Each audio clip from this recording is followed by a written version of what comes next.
Secondo me la generazione dei più giovani, dei trentenni e dei quarantenni, deve prendere in mano la situazione. Ci vuole un ricambio ai vertici del Partito Democratico Veneto per il sottosegretario all'interno Achille Variati, accusato dal segretario Alessandro Bisato di essere stato troppo assente sul territorio come esponente PD in questa campagna elettorale, di aver fatto mancare il sostegno del governo sia nella sfida per la regione che in quella per il comune di Venezia.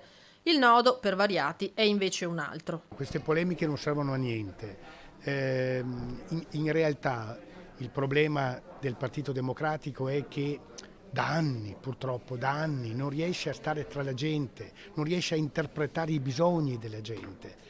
E allora da qui bisogna ripartire. E forse bisogna ripartire dai più giovani, forse bisogna cambiare per l'ennesima volta una classe dirigente, però serve gente capace di stare in sintonia con il popolo, con i cittadini e non coi principi che non servono a niente se non sono radicati. Dello stesso parere di Variati è anche l'ex parlamentare Laura Puppato, ancora più diretta nei confronti della direzione veneta del partito. Credo che sia un fallimento prevalente della dirigenza e quindi spero e auspico che per loro sia chiaro il messaggio e ritirino in buon ordine, diciamo, le loro figure da questa dirigenza che davvero non si è vista nel corso di questi mesi. Io credo che le 5 ragazze, perché sono tutte piuttosto giovani, che abbiamo eletto al Consiglio regionale, insieme con complessivamente 9 consiglieri che sono stati eletti, mi pare tutti di una certa qualità,